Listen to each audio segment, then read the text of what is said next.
after 1 hour, I start to ask the first one to come to me.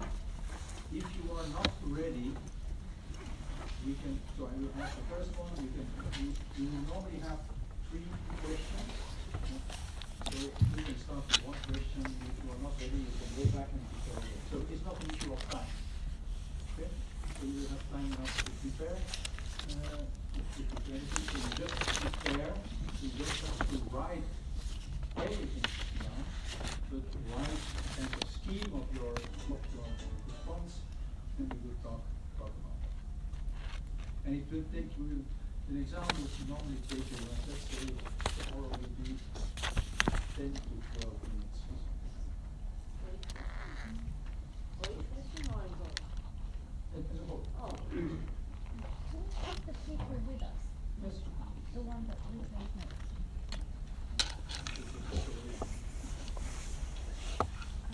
Are the questions related to the one theme, or there are 3 separate questions? It will be separate questions. It will be separate. Professor, I have 1 o'clock on. So I have the time at 1 o'clock on 20th.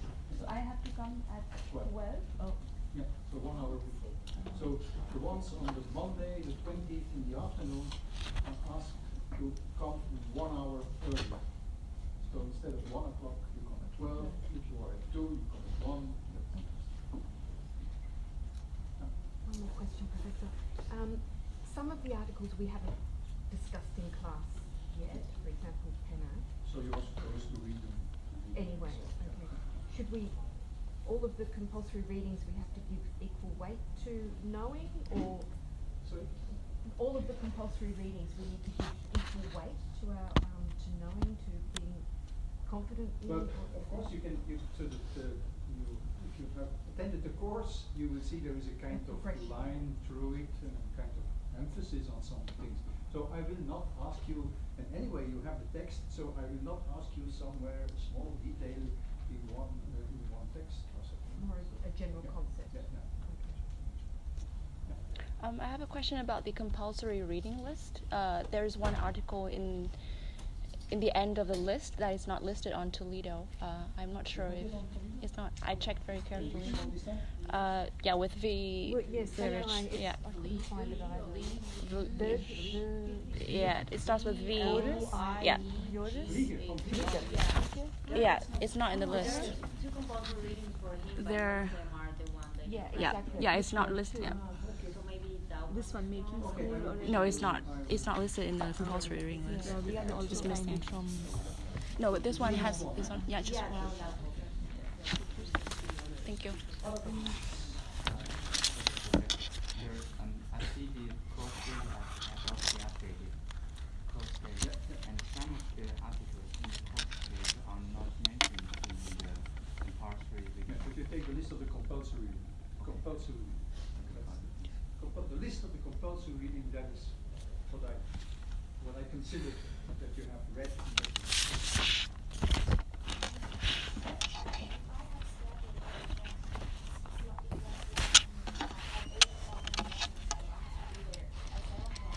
No. For you, it's not wrong. It's just a group, just one group of students on the Monday afternoon. That's the only group that I asked to meet 1 hour earlier. That's the only group. All the rest, just according to your scheme. What is on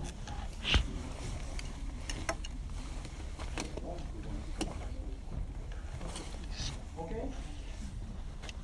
All right.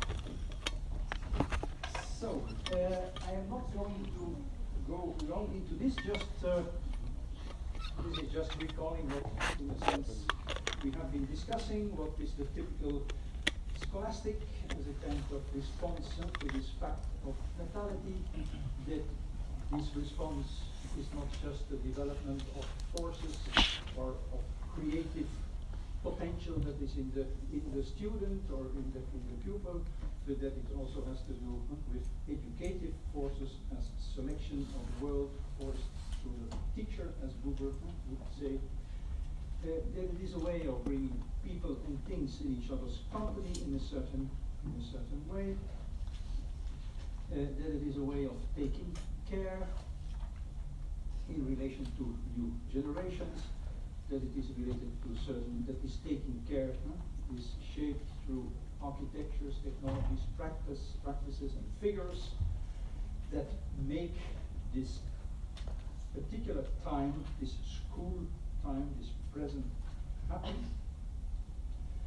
This present or free time is related to all kinds of operations, suspension, profanation, attention, grammatization, which includes that you have a kind of authority that is often there, which is an authority which is not the authority of an institution or the or police, but with the authority which is through the teacher, in fact the authority of something of the world. And we have also been seeing that this scholastic space and time disrupts all kinds of orders, and that in that sense it is radical and revolutionary, and so that it's opening a future, saying that our children are not our children. It is putting things on the table, so it is in kind making things public, giving them out of hands and bringing them into the hands of the new generation. We have seen how this is related to this putting on the table, suspension, profanation, grammatization, and all kinds of technology. And last week I have briefly indicated, so but this is just a kind of summary, brief summary of the last parts of In Defense of the School, where we talk about the taming of the school, because often what we call the school is often in a certain sense a de-schooled school. So the taming of the school, and one taming of the school is, we could say, is when the school is institutionalized and becomes in fact, where education becomes in fact a kind of socialization, because education becomes a means to become part of a family, you could say, of a social group. So where in a certain sense we say our children are our children, which can be related, as you see, to predefined civic or religious ideals, like nation building. It can be related to, that is a critique that maybe, I don't know if you have already had sociology of education. No. So in the context of sociology of education, you will have often the critique of the school, that the school, certainly the institutionalized school, is in fact preparing people for the factory. So you learn to behave, to obey, to sit still, to be disciplined in a certain way, and this is in fact just a preparation for the factory. So the education system is kind of preparation for the industrial factory. We have been talking about the naturalization, so reintroducing the connection between bodies, minds, capacities, and social positions. These connections as being natural, that means as being given. Yes. So that's the kind of naturalization. The technologization, in the sense of that, and I'll come back to that in a minute, in the sense that that there is a kind of emphasis now, and I come back to that, on the outcomes. We could talk also about the psychologization, so where we fix our attention or emphasize the importance of the well-being of the students, where the well-being of the students becomes the central issue. So we have been said that in the scholastic conditions, it is not the well-being of the student that is central, but it is the thing that is on the table that is the center around which the students are gathered. And so this thing is offering resistance and is asking for effort in order to deal with, and that is not just an issue of well-being. And the gamification, we have not been talking a lot about it, but maybe we will see how far we get. Maybe we come to the gamification again later on. The taming of the school teacher you could say is about, so we have related the school teacher to this notion of the amateur as the one who loves, yes, so not in the bad sense, amateur, not in the sense of just an amateur, but in the sense, in the original meaning of the notion amateur, somebody who loves something, yes, so that the amateur, the teacher as an amateur has a double love, and so you could say that the taming of the school, one of the kind of taming of the school is neutralizing this love relationship. So it's neutralizing the love, either by making the teacher into a slave of economy, religion, the state, or into a professional. Yes? Into a professional. So there is, I think I said already, so there is nothing against knowing, nothing against some expertise, but the professional is the one who is primarily interested in the, you could say, in the output. He has to be professional in producing some output, and so hence his first concern is not care, but productivity and effectivity. And so in that sense, the amateur teacher is also interested in effectivity and efficiency, but not in the first place. The first place is to take care, is to be concerned about something. And you have also these elements of flexibilization, multitasker, being a coach. We can come back to that maybe also later on, which in a certain sense means that you make it very difficult for the teacher to think about what Arendt was saying, that you make it very difficult for the teacher to have a certain kind of authority. So if you are just a coach, so if there is not an authority which is related to your having a kind of relation to the subject matter, so if you are just facilitating, so it's difficult, I think, to have a kind of authority, at least a kind of pedagogical. Okay, so now I want to go more into what is related to the digital that is affecting the schools.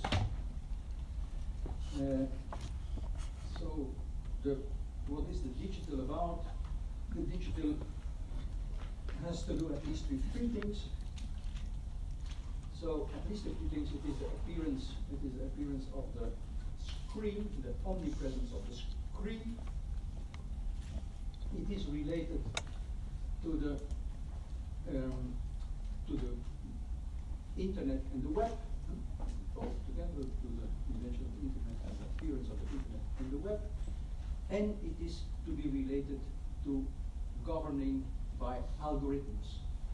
So it is the algorithm, steering by algorithms, that becomes a very central part of our experiences of our world. So when I say what is affecting, the digital is affecting the school or the scholastic. So these three things are it. So the omnipresence of the screen, the web, internet, and the algorithm, the algorithmic steering. That's what I call what is related to the digital.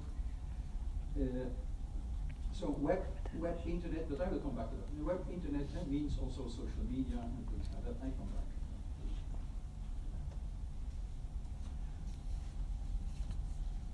Okay, so the first thing I want to do is, so you just said one way of taming the school is to transform it into an institution. And the institution is in fact a way to transform education in socialization. Education becomes socialization. I socialize you, so I make you a socius, I make you part of a family. The citizens, I make you part of a family, state. There is the second taming, so the taming which interests me here now is the taming which you would call where school is not transformed in an institution, but in a personalized learning environment. In a learning environment. In a learning environment, so it's not transforming education in socialization, but in personalization. Education becomes personalization. Personalizing is to personalize learning, which is a very strong tendency, today. What does it involve? Personalized learning. There are many things that are related to it. So I could go into the language.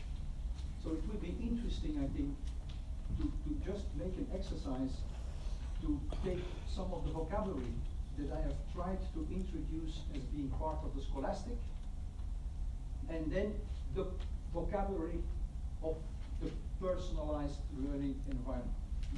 For example, you will not find the notion, very rare, the notion of student or pupil. You find the notion of learner. You will not find the notion of diploma, but you will find qualification. You will not find the notion of exam, but you will find assessment. Yes? So you will not find curriculum, but you will find the individual learning trajectory. Yes? So you have a whole vocabulary, that is, and I will come back to part of that vocabulary that is also related to this personalizing learning environment. I think some of the things that I think, so I'm not going to in real detail about it, but I think some of the things are here. You see, we are not talking about, we're not so much talking about anymore about the aims or the goals of education, but education has now become outcome oriented. Outcome oriented. And so there is a text of the European Commission regarding educational policy of Europe. Yes. And there it is very clearly stated, and they say it is a kind of radical paradigm shift. That is how they call it in the text, and I think it is true. The paradigm shift is that they are starting to think about education starting from the outcomes. The first thing we have to define are the outcomes that we want to achieve. This is related to the fact, it's the other side, in fact, of redefining education and learning as producing outcomes. So learning becomes the production of learning outcomes. And what is learning? Learning is producing something. It's producing knowledge, it's producing competence, it's producing an outcome. If you have defined learning as a production process, then it is evident, as I said before, it is evident that you ask about efficiency and effectivity. If it is a production process, of course, you have to ask to have it efficiently and effectively organized. That often means today also as fast as possible. So we have to make the production of learning outcomes as efficient and effective as possible, meaning with the lowest input possible, the maximum output. So, and that involves also the issue of time. It is also the concern, you could say, the central concern of the educational system, if you want, is not so much about formation. It's not to have a kind of good shape, but is to have to be employable, and that means to have the right competences or the competences that are needed. Of course, the personalized learning environment And this personalized learning, and that it can be personalized, has to do with the availability of the digital. It would be very difficult to really have really personalized learning environments without the digital, which means that you can take into account, and that it is emphasized, the uniqueness of the learner. Each learner is different. Everyone is different. Everyone has other needs. The ideal thing is to have a trajectory which is adapted to your individual needs. And the ideal is even to adapt the trajectory at every moment. Yes. So that everything that you do on that trajectory can change also, because it should be adapted to be as efficient and effective as possible. So it is the personalized trajectories. It is something I think you also have to fill out your individual study program, PSP. Yes, so you have your individual study program. So it's an individual study program. So such a trajectory and a personalized learner is not so much in search of a teacher and of teaching, but of coaching and of monitoring, so that at the right time, the right resources are offered and present in the environment in order to enable and to promote your learning. So it means also that, and think about the ESP. It means also that in this context you should be offered all kinds of information about the options that you have, and not only about the options that you have, but also about the time that you have to invest and the credit that you get for it. Yes. So it is it's a system that is organized in the sense that it is very clear, it is said to you that studying is an investment. It is an investment, not only in the sense of money, but also in the sense of time. You invest time, and in order to be able to produce outcomes as good as possible, you have to know how much time is required to get what kind of credit or what kind of return. These are the study points. So the program is organized in study points, which are equal to some study time, and so you can organize your learning through being offered information about the options and what you get for what you choose. So the quality here I said, the quality is related to effectivity, efficiency, and performativity, the production of outcomes. What do you get here? I'm going just very briefly here because I come back to it in a more general sense, related to what happens in a more general societal sense. So what you see happening is, I think, and you can see it through the appearance of this learning analytics. I suppose you know what learning analytics is about, or you get it in other courses maybe, the learning analytics, the tracking, the profiling, the feedbacks. So ideally, it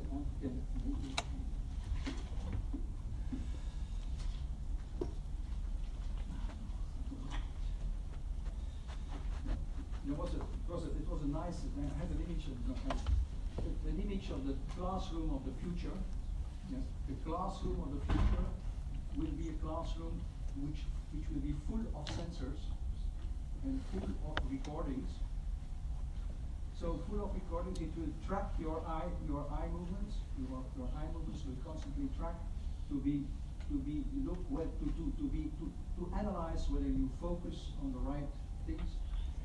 you will be monitored, your heart rate, all kinds of biological information will be permanently sensed in order to feel whether you are stressed or not stressed. So there is a kind of complete monitoring of everything you will do in that classroom in order to make sure that it is productive in any way, and it will work, and it works, and I will come back to that because that is a crucial, has become a crucial element and will become a crucial element, is already a crucial element in education not only but more generally. That is the issue of feedback. Yes. It works through feedback loops. Yes. So we sense, and this sensing is translated in a reaction, which is sensed again, which is offered as a kind of feedback, so that there can be some change or not some change, which is again sensed and can offer new feedback. So constant feedback, feedback loops, and the learning analytics, I think, is a good example of of what this feedback apparatus means. The teacher in this context, as I said, is not anymore a kind of embodiment of, you could say, it's here mentioned the norm, you could say it's an embodiment of a kind of authority of something out of the world, but is becoming a disembodied coach and designer of the learning environment. It is about personalized feedback, and this personalized feedback will be joined by what we call incentives. So incentives to make you do some things. Incentives means appealing or making it's assuming that you are doing things because of profit. Because the incentive, that's precisely giving you a profit. So you are supposed to be a person who is acting out of profit because you want to produce an outcome, and so we offer you an incentive in order to make you learn, so to make you produce or better produce the outcome. So there is also, I cannot go into this now, but it would be interesting to analyze the way in which, so I said in the beginning, if you recall, I said in the beginning today that there is a lot of critique in sociology of education about the institutional school, the school as an institution, being in fact a disciplining machinery for the industrial factory. Yes? In school, you learn to behave in such a way that you are very valuable for the factory. Yeah? So you learn to behave in such a way, to obey and so on, in such a way that you can become part of the industrial factory. You could say that today, and there are very interesting analyses by Wilhelm Flusser, which was a Brazilian, Austrian, German, it's very unclear, he lived all over the world, a philosopher, sociologist, who has been very, very nicely showing how today we are going more and more into a kind of situation because of the fact that today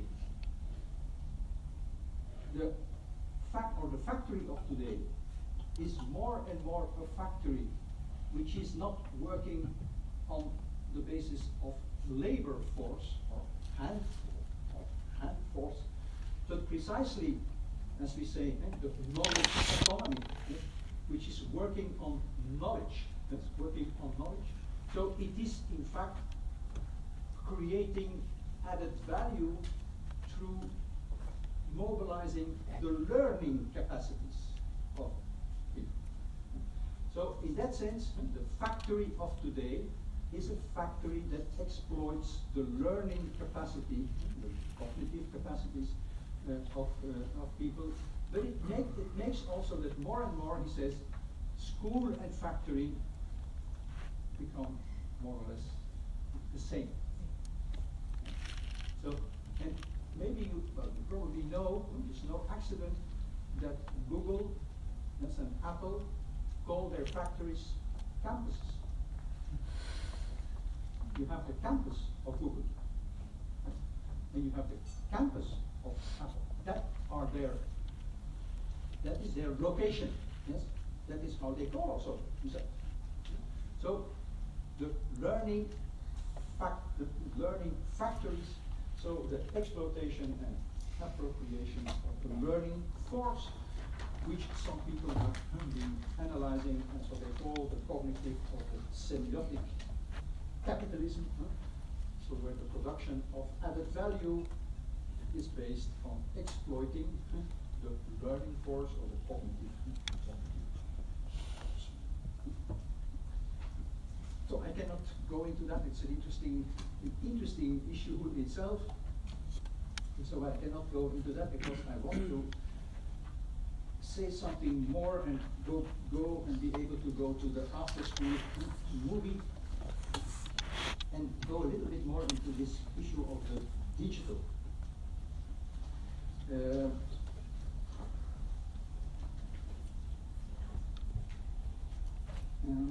me see.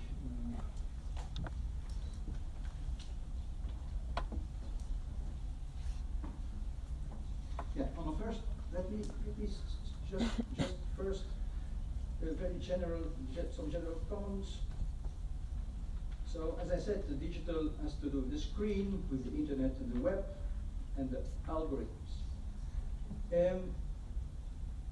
What does this new situation and these new forces, so I have been saying in the very beginning that it is about that there are all kinds of forces that influence our lives, and so these you could say are new forces that are human-made and human origin.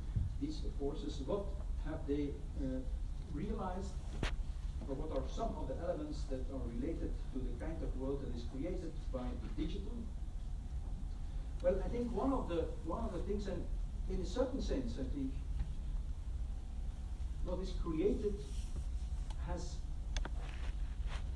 strong scholastic characteristics. So one is the extreme profanation. So we said one of the operations of the school is profanation, is to take things out of their regular context, to decontextualize them, and to put them on the table, to free them from their context, to free them from their background. Think about the naked body in the drawing class. Free from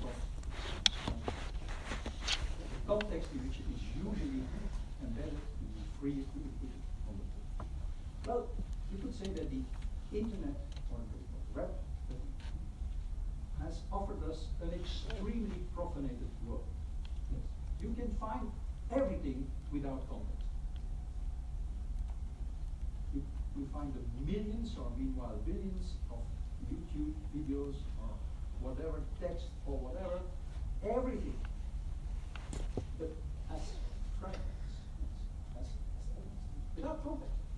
You can go from somebody nailing to somebody riding whatever on the mountain, everything without everything. So extreme profanation. You can also recognize, we have said that it's profanation, it is creating attention,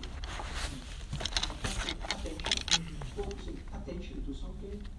Well, we all know that it is very difficult to not look at a screen. Very difficult. If you pass a shop in the city where they sell, as far as they still exist, where they sell television screens or where they sell whatever screens, and there is something on the screen, very difficult to pass the shop without looking at the screen. Also, you know, it's very, very, very, very difficult to not look at the screen. So that's a fantastic power. So it's a fantastic power to attract attention. So if school is about attention, this is something that is attracting attention in an incredible way. But of course, this is related.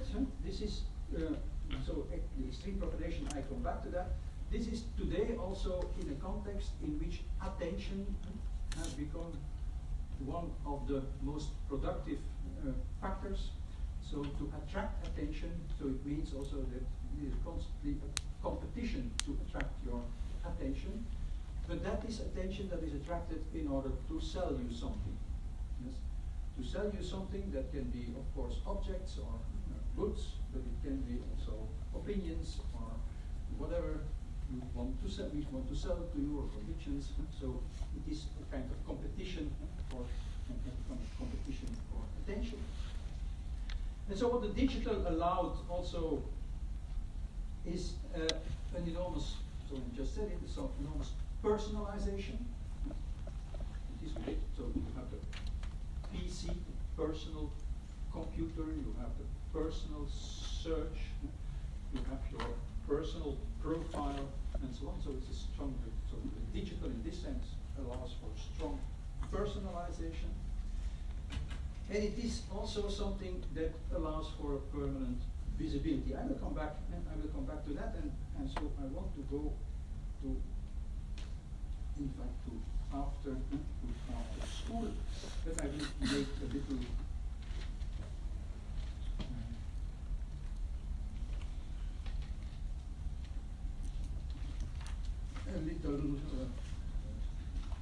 detour. So what I want to do is, before I go to the movie itself, I want to make a kind of more general statement about, so not just related to the school, but a more general statement about what this digital world implies. And I think that this digital world is not only taking, the digital world is not only about these concrete technologies, you could say, but that it is also related, or that it is having a kind of importance because it is related to what you could call a more general discourse. So I take this notion of discourse, a more general discourse. What is discourse?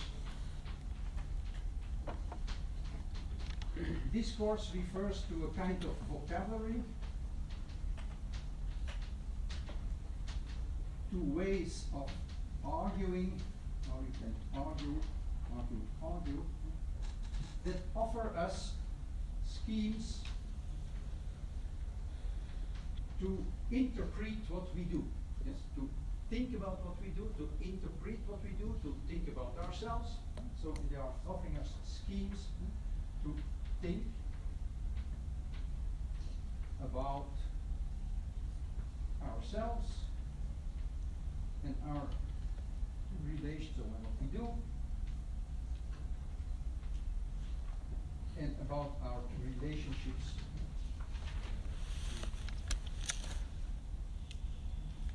So as I gave you the example, the discourse, if you have a vocabulary that is offered to you, if you are addressed in some way like as a learner, yes, that's a particular way to be addressed, as a vocabulary to think. So you are a learner, and you are supposed to be a learner, and you are address yourself as a learner. That's not the same as a student. It's not the same as a pupil. Yes? So it is a certain vocabulary. Discourse is a vocabulary that is offered in order to think about what we do and to name what we do, to conceive of what we do, of ourselves, of our relations to the world. And this discourse is also always related to some instruments or technologies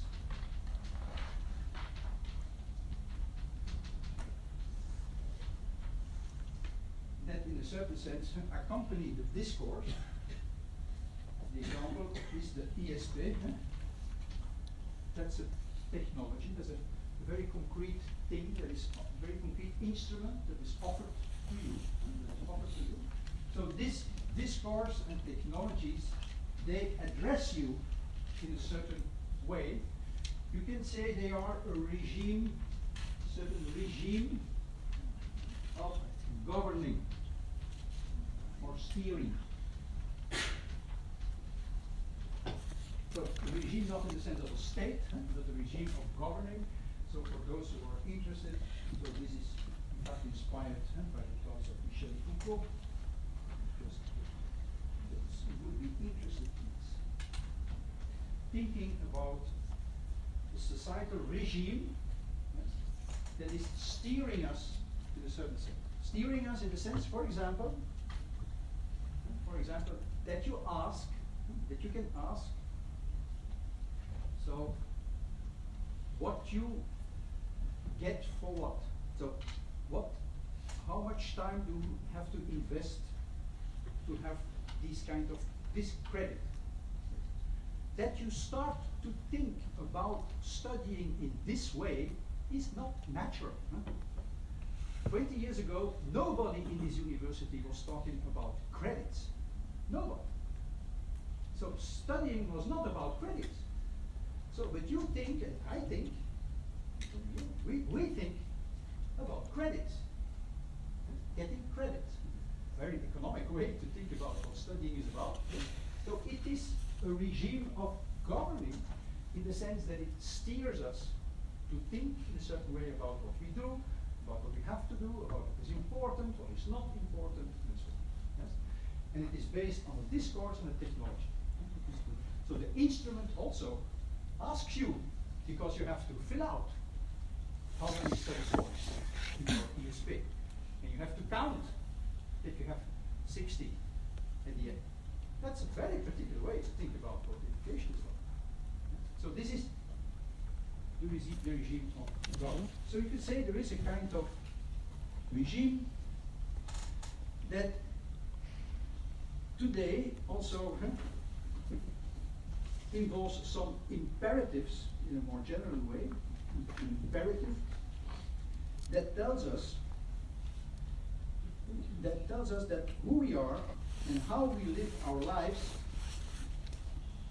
is the outcome of choices and has to be conceived as a project. So it is a discourse, so a vocabulary that makes us think about our lives as a project, as an outcome of choices, and the project being the producing of the satisfaction of our needs, or as we say today also, added value.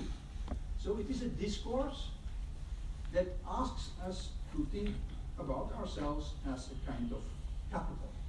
As a kind of capital.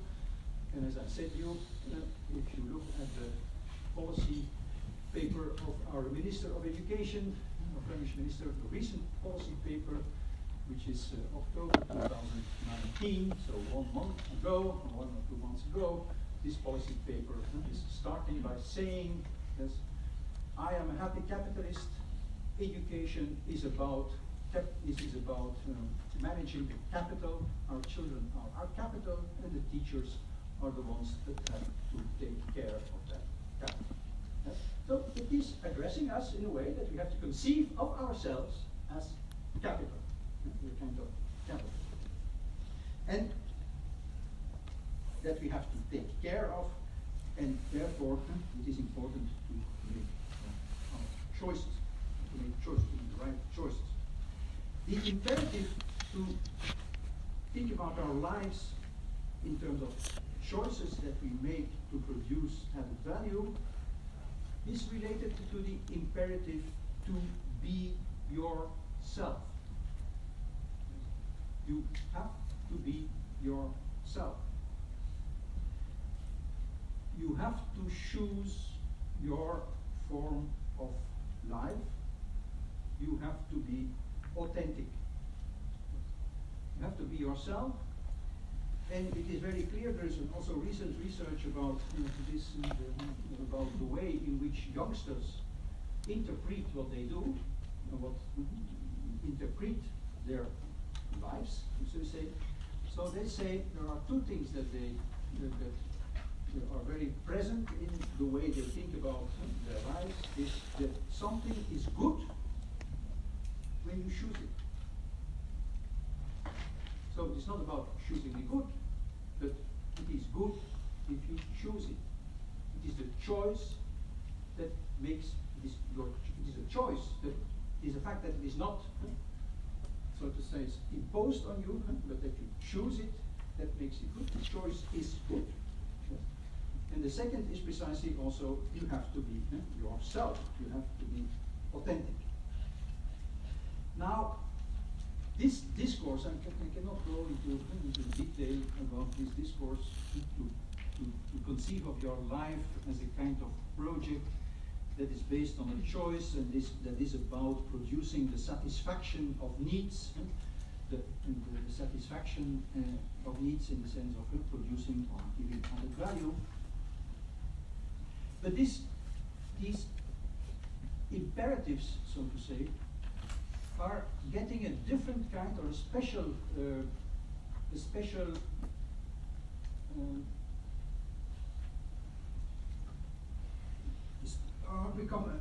are framed in a particular way when we relate them to the internet and to the social media.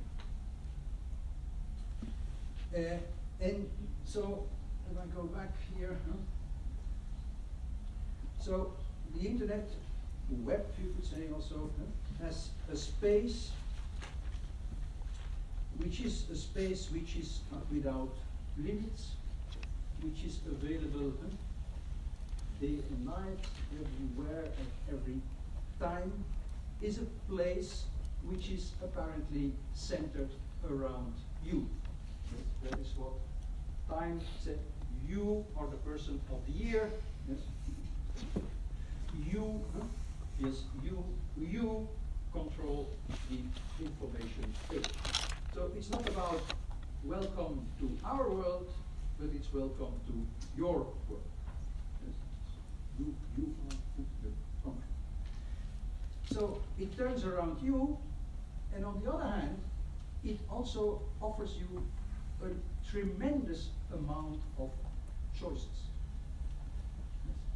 A tremendous amount of choices, like tremendous menus, yes, that you can choose something,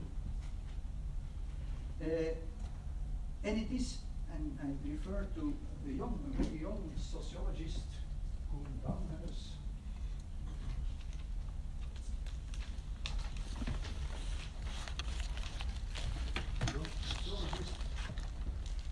before something like that. So he's talking about his own millennial experience, so to say. He says we are confronted with a tremendous amount of choices. So am I going to go to Barcelona, which flight I'm going to take, what I'm going to eat. Tremendous amount of choices, but at the same time he says we are a generation that is unable to be bound to something. We have the fear to, I don't know if that is the right English word, to be fixed, to be attached to something for a long time. So to be bound to something.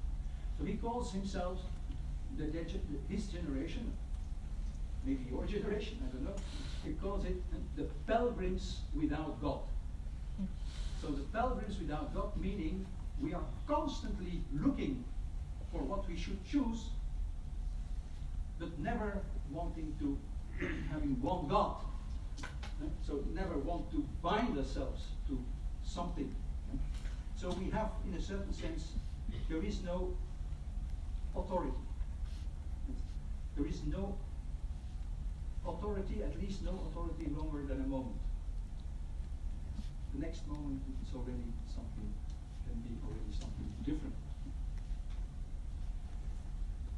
So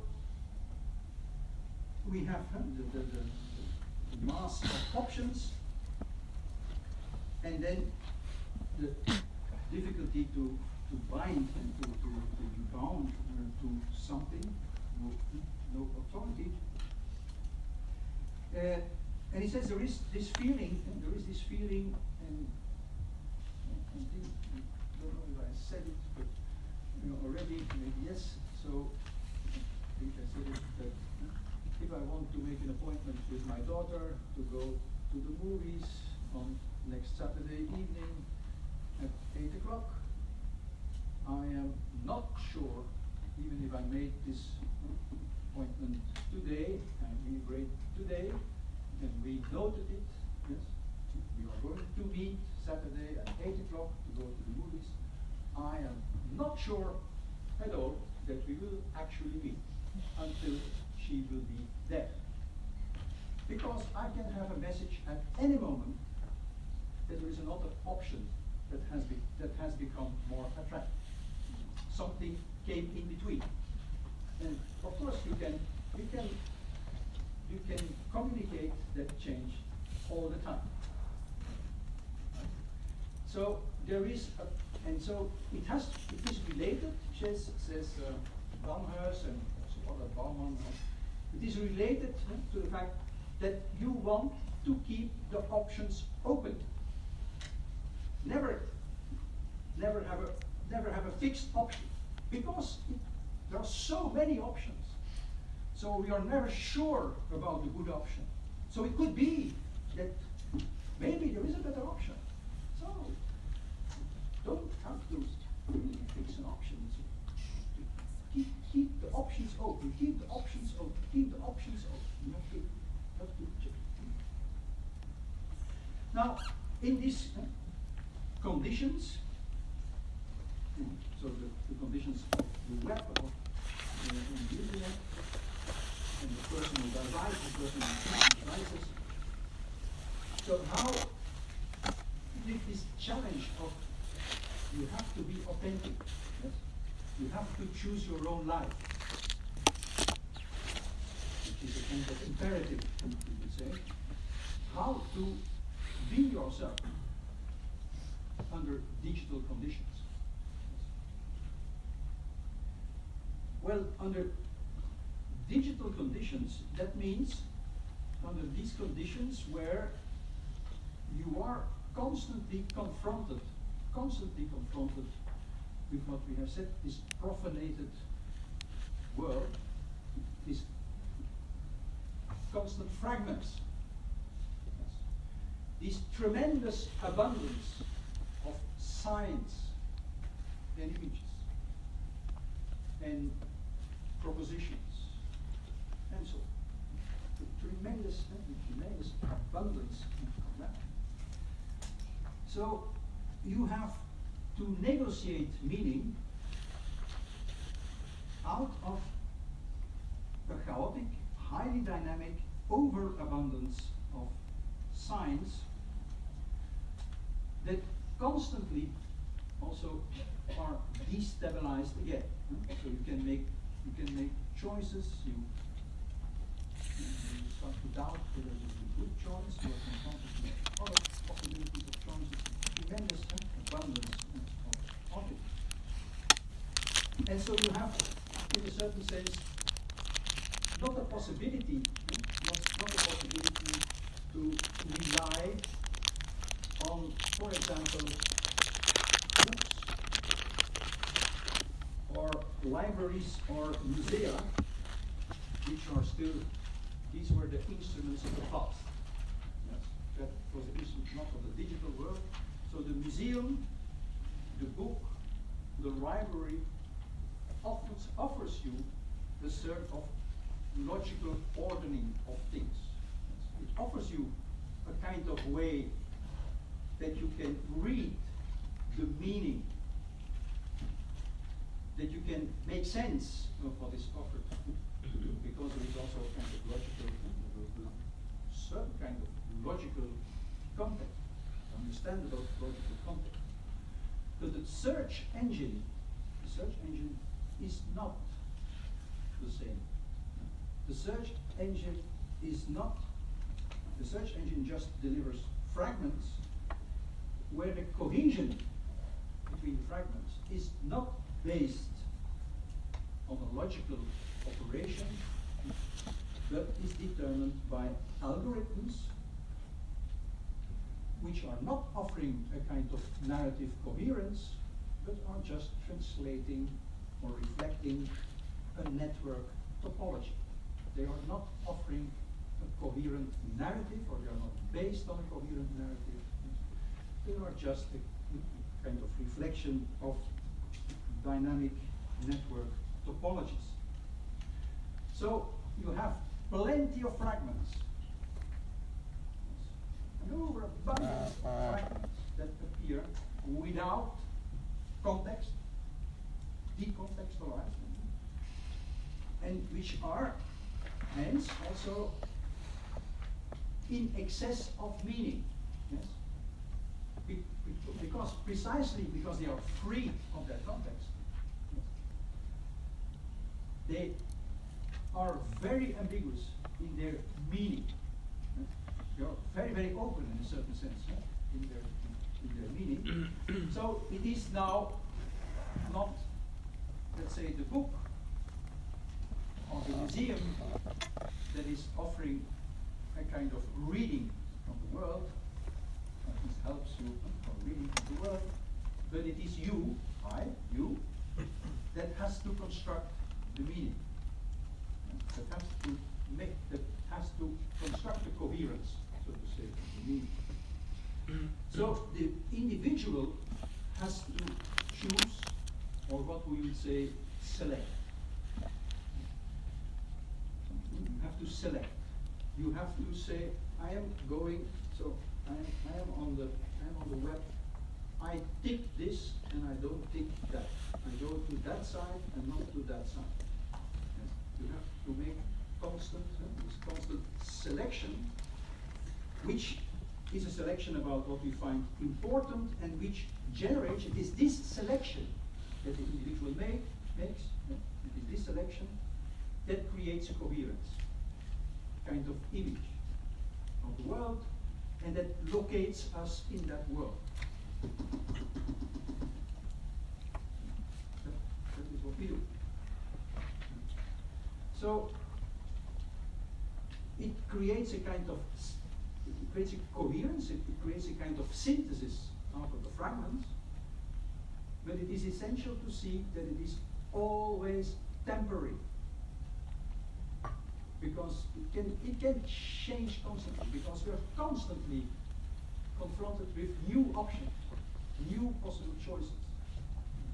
So it is a synthesis, but it is always a temporary synthesis which has to be repeated constantly, and which we relate today also to profiling.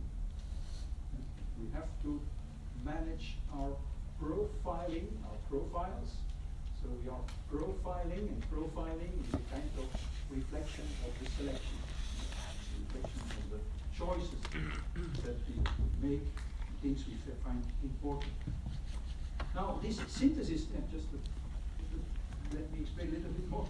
The synthesis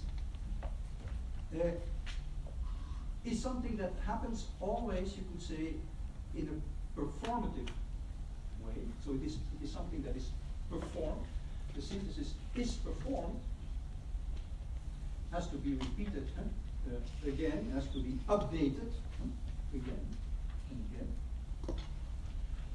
But there is a very important thing about this selection that we make, this coherence, this synthesis that we realize, that is that in order to have real meaning,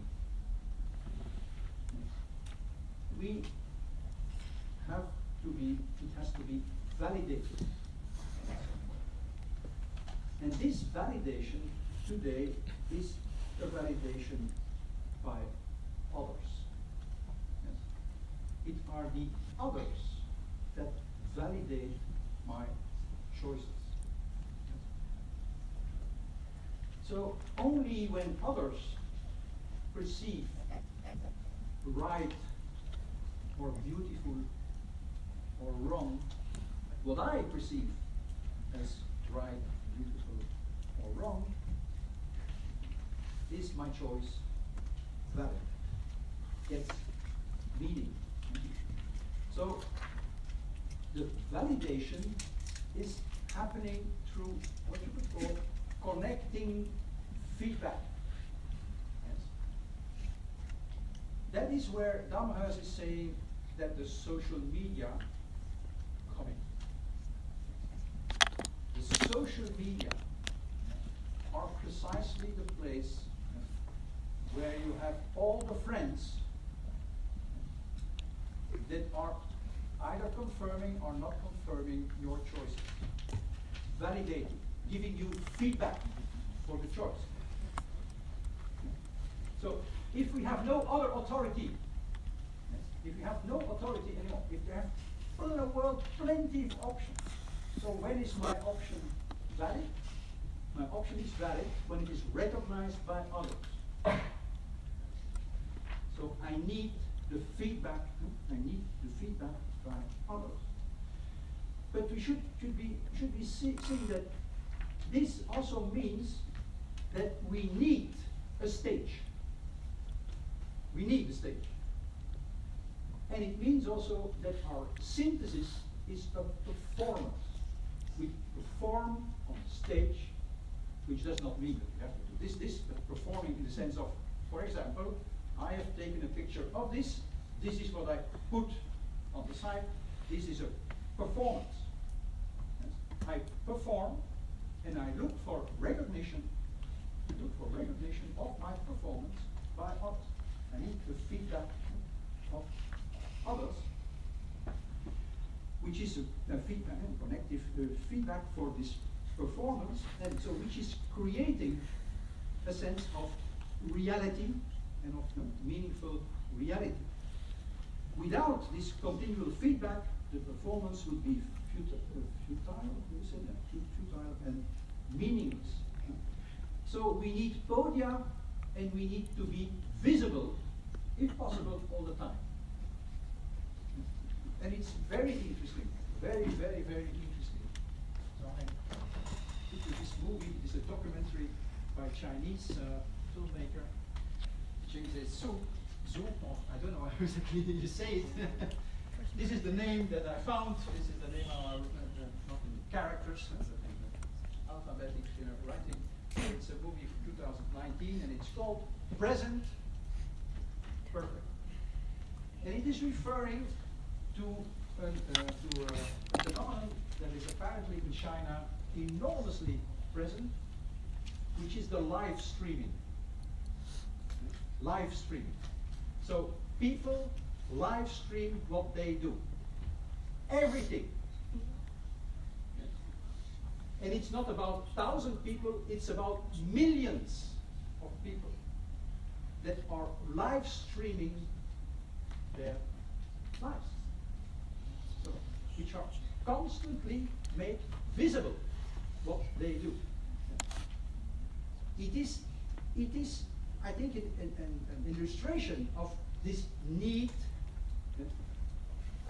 that we have the feeling of meaningfulness, yes, of reality, not because we have objects that offers us a kind of reality feeling, but because we are visible for others that confirm our existence. So we are depending on the feedback, but the feedback is only possible to the visibility, to being constantly, in this case, constantly visible, yeah, to be on stage. We need stage. We need virtual podia, virtual stages, to feel that we exist, yeah, to feel that there is a reality. Because otherwise we would disappear in the tremendous choices, in the completely fragmented world. Of course, there is an assumption here that this selection is actually something that you choose. But we all know that this choice is very often an illusion. that your choice is influenced not only by the influencers, but by a lot of forces, yes, that in fact govern your selection.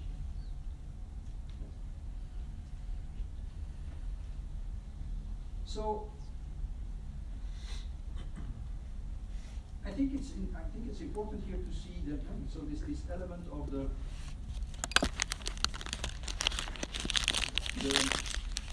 feeling of reality,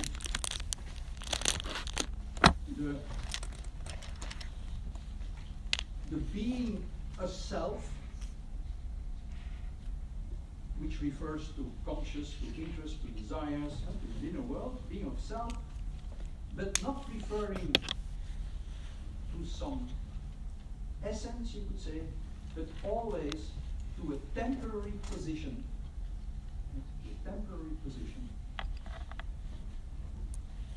which is performative and depending on feedback. Constantly depending on feedback. So it is something which you could call, it's a networked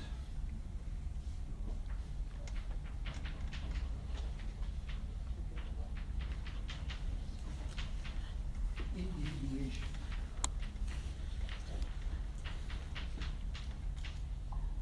It's a networked individuation. And if you have read the text of Stiegler, Bernard Stiegler, Stiegler is also talking about individuation, but he's referring to an individuation which he calls the long circuit individuation. What does he mean by long circuit individuation? Means that you are becoming, that you are an individual, a self, because you relate to a past through all kinds of traditions, readings, and so on. So you have a long circuit through history, through past, which connects you with the past and with the culture. That's a totally different kind of individuation. This kind of individuation that I just tried to sketch you is what he will call a short circuit individuation. Not a long circuit, but it's a short circuit. And it is constantly changing. And it means, he says, it means that you lose the savoir-faire and the savoir-vivre. So, I don't know how you translate that. So, that you lose a kind of sense how to live your life and how to do things. Savoir-faire, savoir-vivre.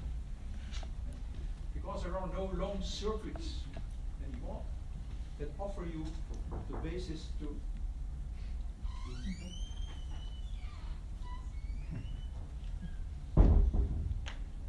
so we have this networked individuation, which is different. Which is a different way from.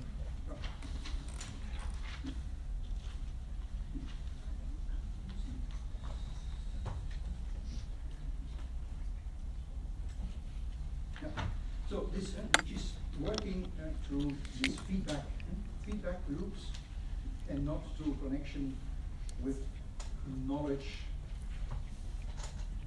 and traditions in the past. So let me summarize what I just said. So you have the imperative to choose and to think about your life as an accumulation of choices.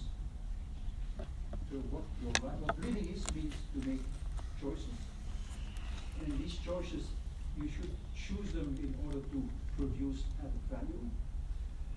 But in the context of today, these choices can apparently only be validated through social recognition. So we have the situation of social authority, but which is related to the imperative to be visible.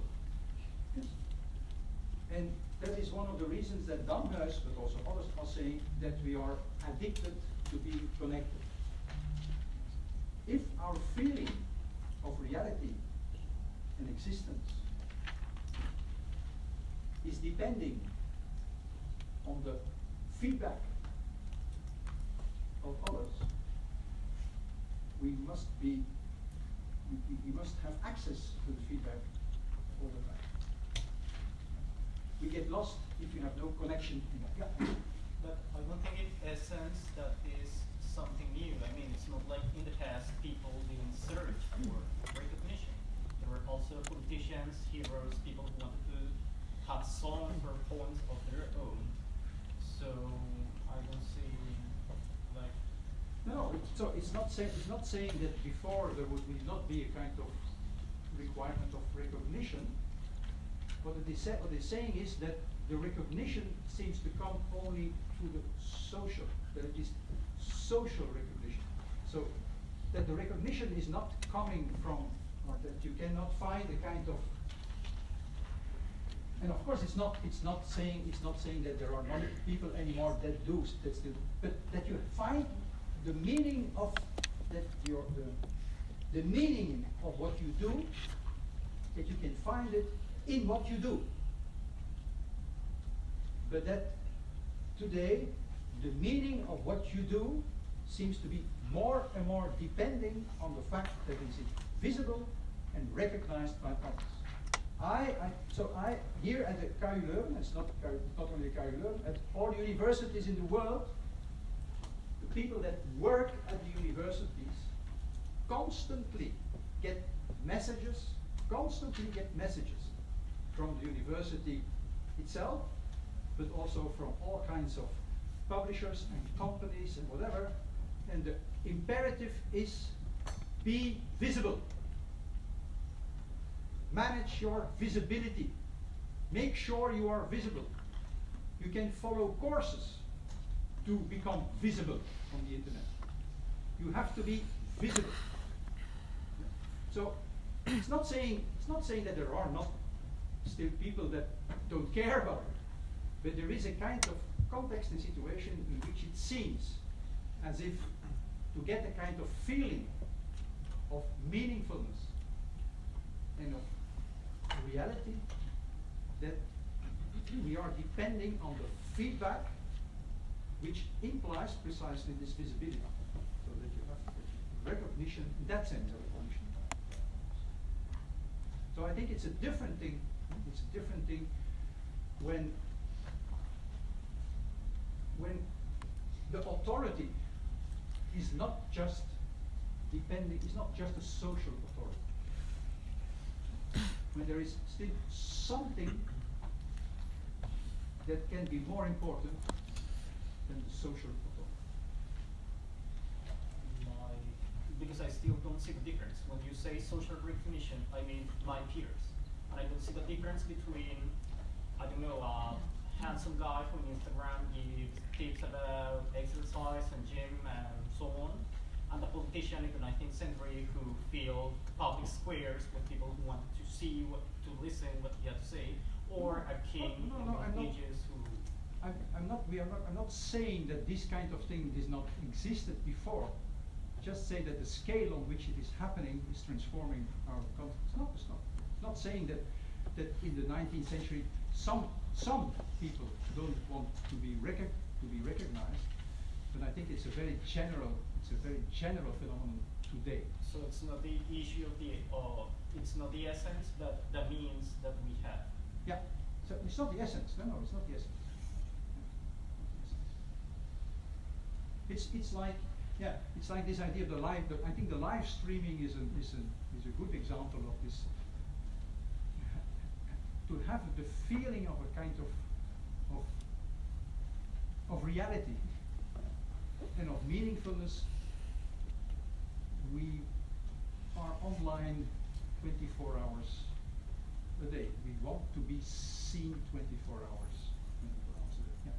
So can we say it's a matter of convenience? Now it's more convenient for everybody to achieve this recognition. So today is it like a matter of convenience? Now it's more convenient for everybody to achieve this recognition, which wasn't possible before. So I don't know if it is a convenience. That I think it is something. For me, it is a kind of force. It is something that is, in a way, the force in the sense that it is influencing, making us do things in this way. So in that sense, it's a force. Now you have to. Yeah.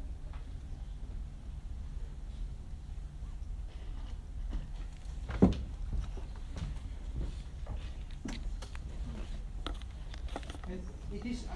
I said before about I think the notion of added value. So think about how many times we use the notion added value for everything, but think also about feedback. Think about feedback. It's everywhere, and everyone constantly wants feedback. I think it's kind of driven by when like people want to give an impact, and sometimes when we want to have an impact through others, like Elon Musk, people will talk about him maybe in generations to come. So like the way we see if we made a legacy, an impact, is by listening to others. That's why we are kind of addicted to feedback. But I see it like that there is like a trend here. Like everyone wants to make an impact, but they themselves don't have the meaning that they themselves haven't decided what they want to do. Yes, but one thing. So think again about the book. Think about the fish. Think about the book. I don't think that you can understand Olivier, what Olivier is doing in that sense. And don't think he's not looking for feedback, he's not looking for social recognition, he's not looking for impact. No, he's doing something because it is meaningful for him in a very different way. Not because of the social recognition. At least not at first. That is not to say that it's not to say that this element of social recognition could not play also for him. But it's not the first thing. And it's not the only thing. And it's not the thing that makes his life meaningful. It's not depending on being 24 hours online and being looked at. The authority is not only a social authority. Something that makes meaningful, gives him his life meaning, is something else, I think. It's still something else. And of course that exists today also, and so it's not to one or the other, but there is a very strong tendency, I think, for this social recognition in the broad sense, to be very dominant, dominant. Sorry, I got stuck with something that we discussed before about the decontextualized information we receive from internet, and I was thinking, so the fact that it's the student the one who needs to give meaning or context to what he or she finds. That's, I think, what you were saying. That's like the problem in general of this type of acquiring of information. But I was thinking, like, what's the difference with the information that you can receive at school? Sometimes it's also very decontextualized, and well, it's maybe not you, but it's probably the teacher, the one who's giving you the context, or is doing that job for you, which is probably not always in the best way. So I was thinking, like, what is the big difference between the context you have, or the struggle you have in finding context online, and the struggle you have in finding context in a school where you are learning chemistry, but you have never dealt with that? Yeah, I think that what in that sense, so because I'm not really, I'm trying to say something about the fact. So it's not my argument is not against the digital or it's not about being against these kinds of things, but I think that and I think that in some sense that is for me what makes After School, the movie, so interesting. That I think on the one hand it shows to some extent what it means that you lose the sense that you lose the sense of reality or of meaningfulness through the availability, to the massive abundance of images and the internet and so on the one hand. So you have this world that is coming through you through the screen, in all its fragments, elements, so profanated, decontextualized. So it is coming like that. So I think what and you could say that, so it's coming like that. So I select, and now my selection becomes meaningful because others say my selection is okay. That's a way in which meaning could come about. But I think another way is that, and that is what I think Stiegler and others are referring to, is that what comes by gets the time to inscribe itself in you, to leave a trace in you. And so for me, the school has to do with not the school is the one point of the school is to as I said, the one point of the school is to decontextualize, to profanate, to take the things out of their context, but then have the time to get attached to it also, to fall in love in a certain sense with something. So to that the thing that is profanated also can bind you. Yeah? So that you have the time that the things can get authority. Not only the social not only the social recognition. So if we go to if I may go to After School. Yeah? So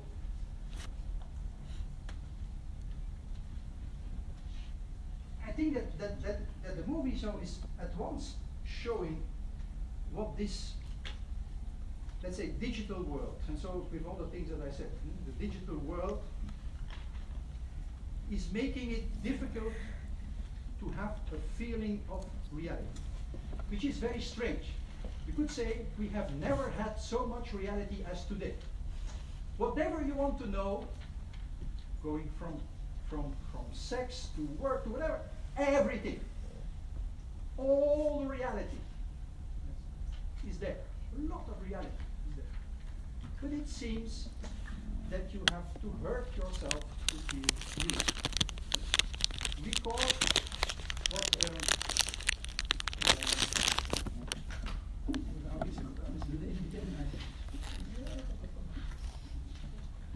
Robert. Recall what Robert is doing. Some of the things that Robert is doing. Robert is going to the toilet to have cold water on his face. Right? He is doing this. Yeah? A lot of young people today cut themselves, hurt themselves. That are maybe negative things. But there is very interesting research by David Le Breton, a French sociologist, who is showing how the appearance of the web and the internet is exactly at the same moment that we have the explosion of all kinds of risk sports, adventurous sports, all these kinds of things. And so he says, so today you don't have to run just one marathon, 2, 3, 4, 5. You have to exhaust yourself. You have to feel the pain. And so he did thousands of interviews with people that are running marathons, yes, that are doing these risk and adventure sports. Yes? And what they say is, we need this to feel to be alive. So to feel to be alive, we have to hurt ourselves. Because there is the limit, something that makes that there is a reality, something that is resisting. Is not the world before us. No resistance, you're just passing by. And I click to the next, no problem. It's not resisting, it's no resistance, it's just made to not resist. It's not resisting, it's not difficult. No, well, it's all very, very, very easy. So you have this feeling, you need the feeling of a certain hurt. At least I think that is what you see also in the movie. So what he's looking at hard porn. He's looking at the fights of his fellow students and so on.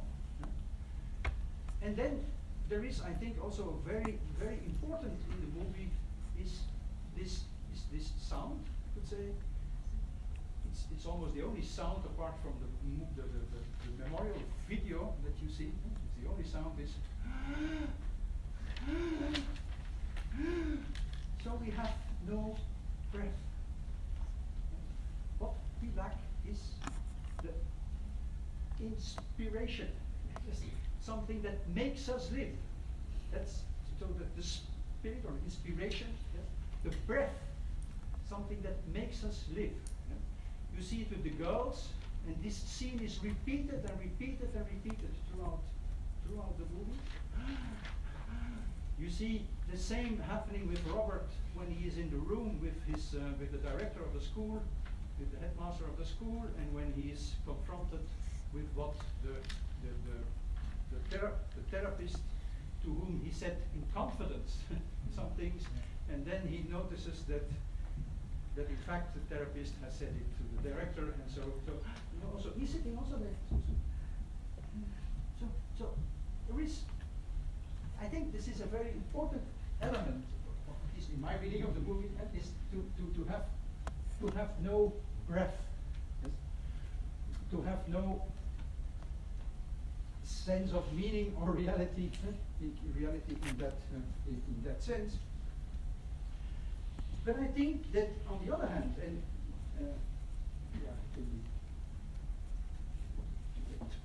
so I would like to show you. The two movies. So because it's interesting to see you have movies in the movies, a lot of movies. So we have the porn movies, the violent movies that he's looking at. We have, and I think very importantly, the two movies related to the girls who took drugs to feel alive. Yeah? So who couldn't find the breath in the drugs to feel alive. So then there are the two memorial videos, and it's very clear how different they are. Yes? Recall? One has even no music. Yes? Imagine. So that's what the director is saying to Robert. Your video, the video that Robert made, has even no music. Yes? But the video that they made afterwards, that video was very nice music.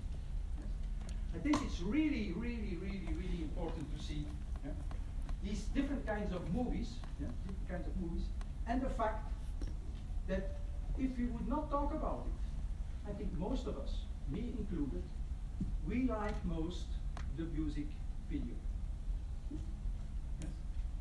Because that's the most easy one. That's the one which is very easy to consume. Very easy to consume. No problem. All the feelings are right. You should mourn, and they were happy, and these were good girls, and this was it's all nice music. That's the movie we want. That's the very nice movie. Wonderful movie. But the movie that Robert made, I think shows us that the digital, or the image if you want, is not only a problem, but also a possibility. So that it is precisely also there that you see you can use it also to create a sense of reality. And that, I think he uses the camera. He uses the camera to get a feel of reality. So it's not just the movie, I think, shows the two sides. So at once this kind of presence of images and availability of the images on the one hand, but and which makes us losing breath, and which makes us feeling a sense, losing a sense of reality and of meaning. But on the other hand, that it is precisely also through the camera, through the use of the camera, through the use of the video, through the use of the film, that you can create a sense of meaning. And there I think it's interesting to look to Robert's video, and it is interesting to look at the way that that the director made the movie. So made the movie, and so in that sense we have to come back to what we have been discussing before. So and what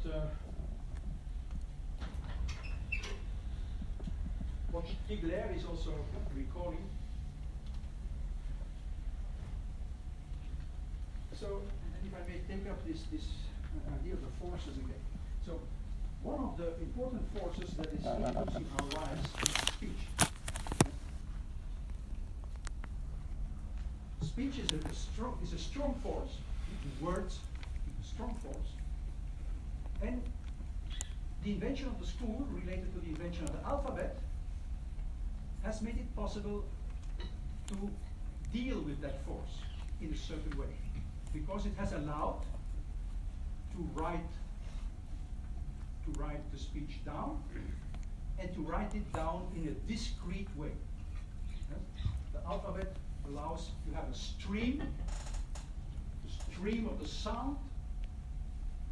The stream of the sound is written down and made discrete. Made discrete. So the stream is slowed down, so that now we can have a kind of start to have a kind of relationship to that stream. Now I think in the same way, and I think that is what Stiegler is also referring to, that is that this possibility to write down has tremendously increased through the digital. Digital is a way of writing, not through ABC, but through 1, 0. Yes? So we write, it's much more easy, in a sense. You only have to know 1 and 0, in a sense. And even you don't have to know, because the machine will read for you. So, but it is 1 and 0.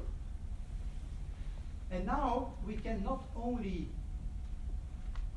grammatize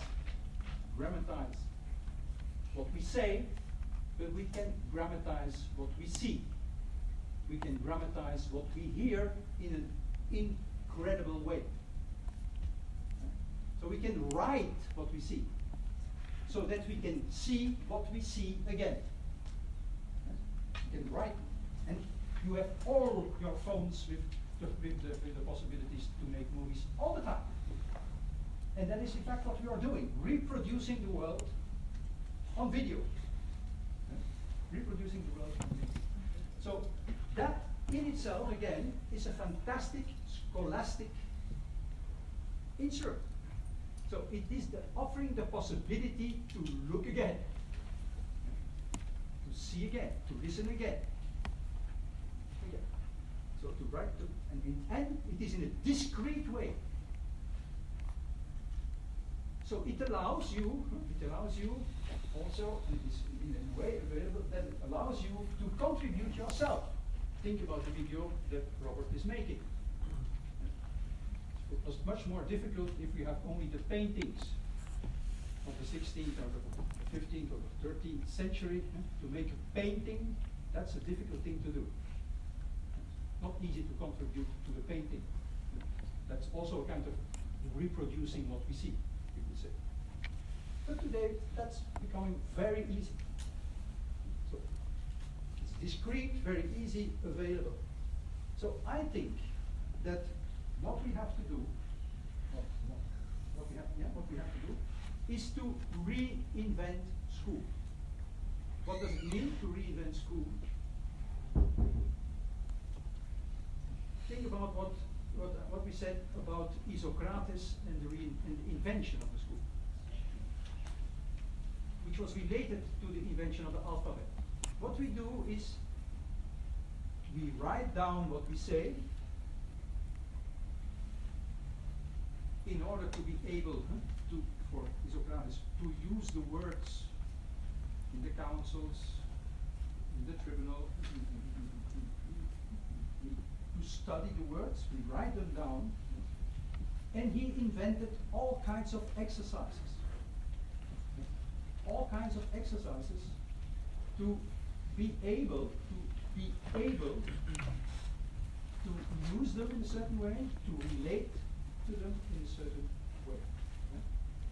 So I think that what you could call the reinvention of the school today, so it's not just to go, it's not about to go back to the old school. The reinvention of the school today is to think about the exercises that we can try to invent, in order not only to become, in a certain sense, aware of what the images are doing for us, like you could say, studying the words is a possibility to become aware of what the words do for us and be able to relate to them. So in order to become aware what this force is doing for us. Think about what I said about the goalkeeper. So the forces like gravity or light, this is a force. You cannot deny the force. But you can study it, try to relate to it in order to be able to get in a good shape to deal with it in a certain way and to get attached also to it. So I think the reinvention of the school is the invention of exercises in order to do that also with images. In this case, with the images. And I think that in this case the director is trying to help us, because he is not, so his own movie is not a movie like the second memorial movie. It's not a movie, no, it's not like that. So it's a movie with the framings are different. The framings are difficult. It's the very long shots take time. All kinds of things that try to help you, to put you in a position that you can maybe start to study. You could say to study what you see. Not only that you not only see, but at the same time also be aware of what you see. More aware of what you see. Of course, it's not only about what the filmmaker is doing in the movie. I think it's also about exercises which are related on the reception side. Yeah? So I think, for example, we could also agree that we are going to use movies, and we are going to use a lot of movies in a course, but we are going to decide that we are only going to look at them together. We're not going to look at them alone in your room on the screen. It's a very simple thing. It's a very simple thing to do, but I think it's already different. It's already different. It already creates a different kind of relation to the image. That's an example of what would be an exercise on the reception side. So we look together, never alone. At least if you want class, if you want to make study. What you could do also, I think it's also a very simple exercise, but it is something which in fact which is just a translation of very classic exercises. So ask the students, okay, what is the YouTube video of 5 minutes that you like most? Tell me. Tell me. That's the video? Okay, that's the video. Okay. Now you are going to make the exact copy. I want you to make the exact copy of the video that you like most. So not by copy-paste, but by making the video. So if that is the case, I think you will have to start to analyze. You will have to start to analyze what images, how are the images made, how are the images put together, how it is gone, and so on, and so on, and so on, and so on. So that's, in a certain sense, what we did with the words before. Yes. So you have a text, and now we are going to analyze the text. How does the text makes us think about something, or has a kind of, gives us a kind of feeling, or a kind of emotion, or whatever. So we start to analyze it, start to work with it. So that would be an exercise where you are not saying, it's not against the image, not against the digital, it's not against, but it's saying no. But we must create the time that it is not just passing by, but that it can leave a trace. Think about the critique of Plato on the invention on the alphabetic script. The critique of Plato on the invention of the alphabetic script is that all the knowledge will be outside, in the books. And the books will leave no trace in me. I will have no character, he says, because the characters will be in the book. In order to have a character, that character in the book must be able to imprint itself, to leave a trace in myself. So you could say the same for, I think, for the reproduction of the visual world, or the audiovisual world through the digital. So this possibility, the tremendous possibility of the digital to record the world again, the visual world, the audio world, is together with the profanation, together with the attention. So it is potentially, I think, very, very, very scholastic. Potentially very scholastic. But we have to find again, or to reinvent the school that is the way to deal with this world, with this changing world, so that we are not just subjugated under the forces, but be able also not to deny the forces. Think about the goalkeeper, not to deny the forces, but at least to not only be influenced by them, but also be able to relate to them to some extent, to use them to some extent. Have a kind of awareness of the forces. Not only aware, not only be aware, but be able to do something with them. The goalkeeper is not only aware of gravity, his body is able to do something with the gravity. It's able to relate to it. So it's not just to be aware that Amazon and Google is doing all kinds of things for us. The force that is doing all kinds of things for us, but it's also to become able to use that force, to relate to that force. So that is why it means that the force must, that it must also, in a way, leave traces in our hands, in our bodies, in our thinking, in our mind, and so on, in order to be able to.